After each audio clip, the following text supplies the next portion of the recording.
aí, pessoal, tudo bem? Bem-vindos a mais um vídeo da nossa série e a gente está chegando ao final da série. Esse é o penúltimo assunto que a gente vai ver. Tem mais um para encerrar e aí a gente chega ao final aí dessa proposta, né? O que a gente vai falar hoje é sobre matriz, tá? A matriz ela é muito similar ao que a gente já aprendeu no último assunto, que foi vetor.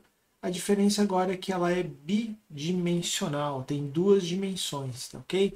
Então, olha só, essa é a estrutura da matriz, para a gente ter uma visualização. É claro que na memória não é assim.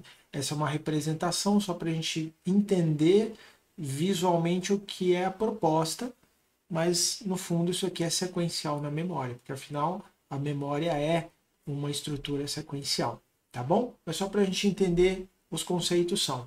A matriz, assim como o vetor, ela é homogênea, o que significa que todas as posições dela têm o mesmo tipo de informação. Então, se a gente criar a estrutura para ser um lugar para armazenar números inteiros, todos os valores lá vão ser inteiros. Se forem strings, todos são strings. E assim por diante.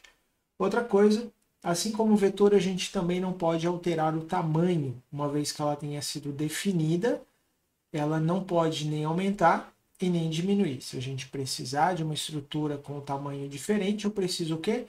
Recriar. Apaga a anterior, faz outra nova, tá?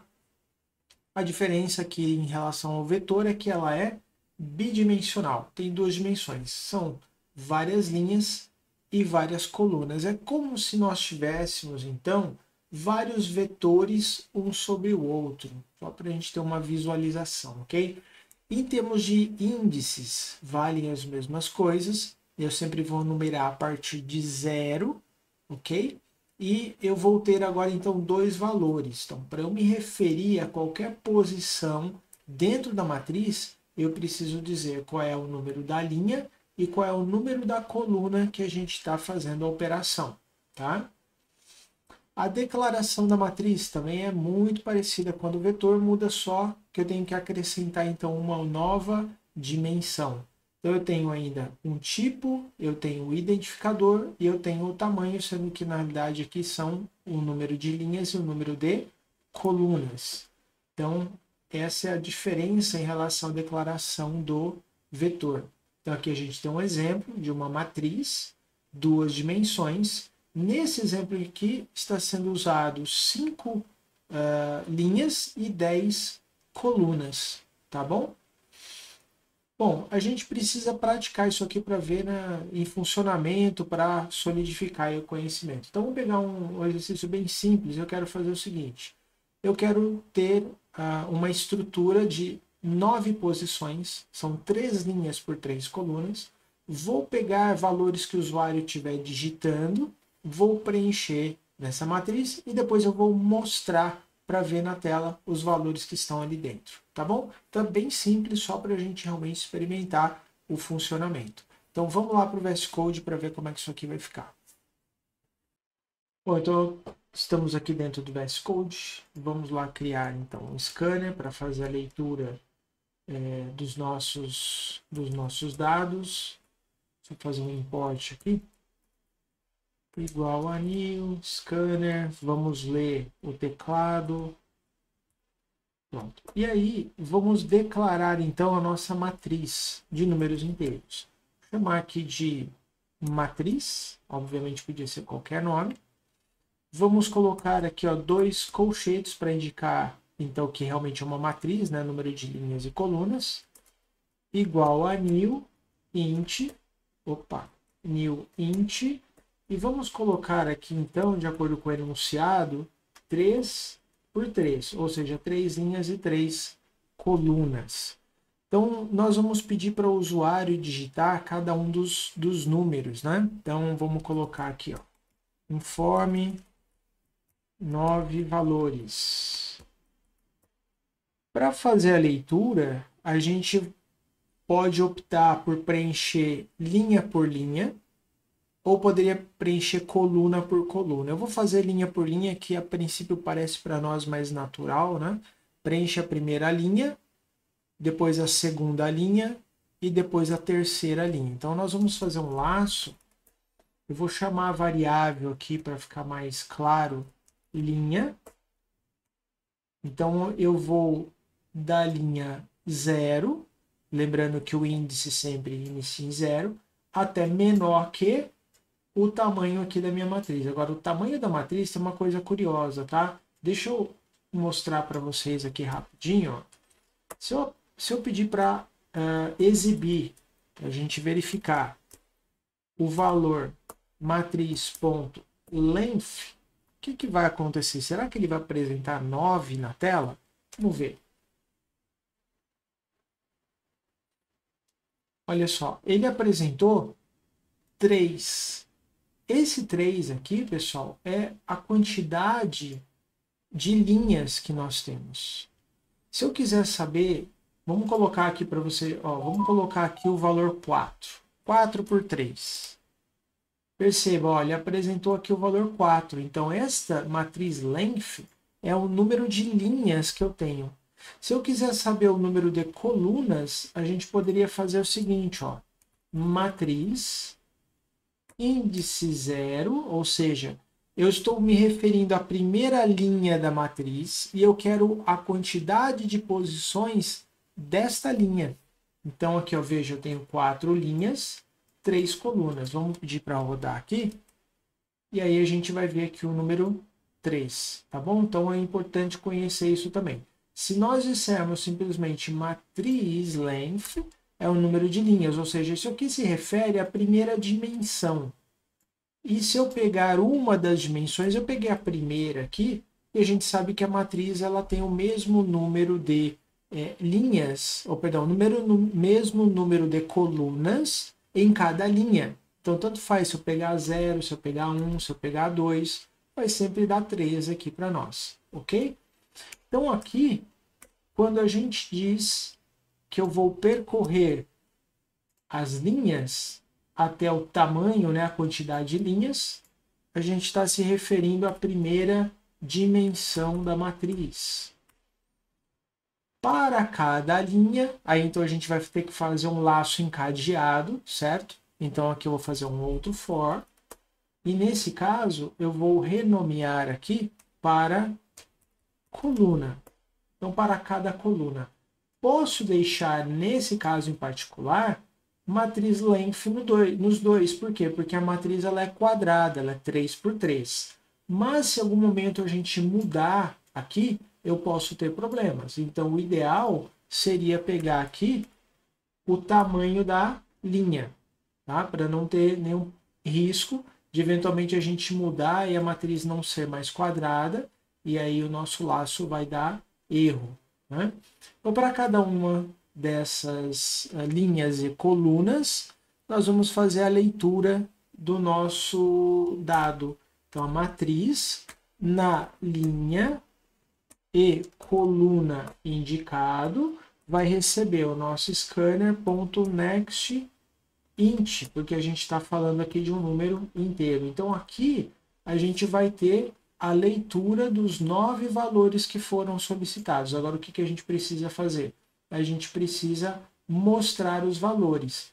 Para mostrar, de novo, eu vou percorrer a matriz no mesmo sentido, né? Então, eu li da linha 0, partindo da linha 0, preenchendo todas as colunas, 0, 1, 2. Depois eu fui para a linha 1, preenchi 0, 1, 2. Depois a linha 2, 0, 1, 2. Então, a gente vai ter basicamente o mesmo laço, ou os mesmos laços aqui, só que agora, em vez de ler, a gente vai exibir os dados. Deixa eu aproveitar aqui esse pedacinho para não ter que digitar de novo. Vamos colocar aqui dentro o valor da matriz para cada linha, certo? Preencha ou percorra todas as colunas. Pessoal, é bem importante que vocês entendam aqui o funcionamento. A gente já teve um vídeo anterior falando de laços encadeados. Se você tem dúvida a respeito de como é que a gente tem o funcionamento disso daqui, volta lá naquele vídeo e vê o funcionamento de laço encadeado e usa também o debug, que foi outro assunto que a gente falou, para que você veja funcionando aqui uma linha de cada vez e fique claro como é que isso aqui está funcionando, beleza?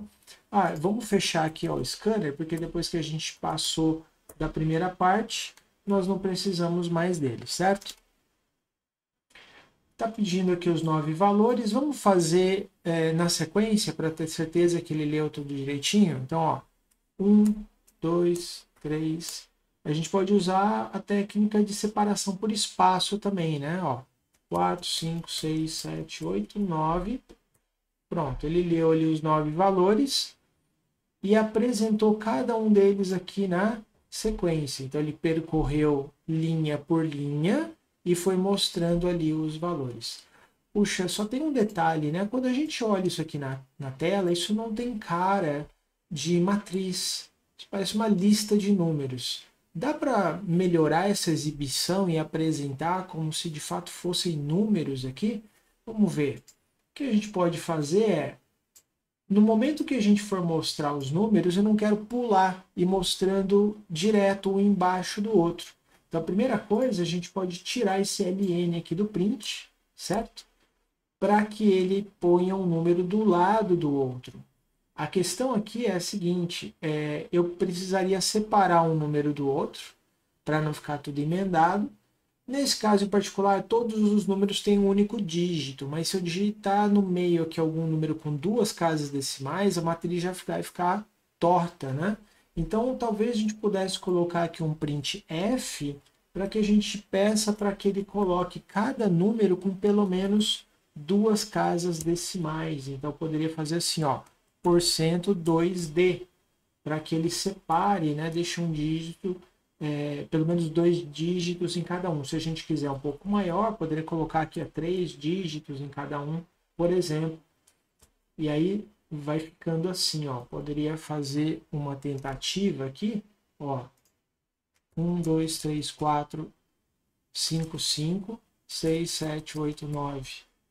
E aí a gente tem, olha lá, ó, 3 dígitos, 3 dígitos, 3 dígitos. Quando tem 2, ainda assim dá um espaço aqui separando, tá? Então já tem aqui um pouquinho separado aí os números. A questão é, quando ele terminar de exibir a primeira linha, 1, 2, 3, ele tem que pular para baixo para mostrar a segunda linha. Então o que a gente vai fazer? Ó? Quando terminar o for interno, então veja, eu estou pegando a primeira linha e percorrendo a coluna 0, 1, 2. Acabou a primeira linha, eu vou pular. Então embaixo desse fora, certo? Fora, depois que eu acabei a coluna, eu vou pedir para ele pular para a linha de baixo. Vamos ver agora se ficou melhor? Vamos lá. 1, 2, 3, 4, 4, 5, 6, 7, 8, 8. Só para ter uns números aí com 2 dígitos, tá? Prontinho, olha só. Agora está com cara de matriz, né? Primeira linha, segunda linha, terceira linha. E nós estamos fazendo a impressão alinhada à direita, tá? Vai ficar ali com mais uma carinha de matriz. Então, o que é importante a gente entender aqui? A maneira como a matriz ela é organizada, ok? Então, por linhas e colunas. Entender que para percorrer a matriz nós vamos usar laços encadeados, um laço dentro do outro, tá? E brincar aqui um pouquinho com a lógica aí para exibir direitinho a matriz na tela, tá bem? Pessoal, eu vou deixar lá no material 2 exercícios sobre matrizes, são exercícios bem objetivos para você preencher a matriz, percorrer por linha, percorrer por coluna, calcular ali a exibição da diagonal principal, da diagonal secundária. Então é um exercício para brincar um pouquinho com indexação e vocês treinarem o acesso a diversas posições dentro da matriz. Como é que a gente faz para somar só uma linha, somar só uma coluna. Então dá uma olhadinha lá nesses exercícios, treinem um pouquinho e depois eu vou deixar as correções para vocês. Bom, pessoal, a gente vai encerrar então por aqui esse vídeo. Não deixe de fazer os exercícios e a gente se encontra no próximo. Um abraço!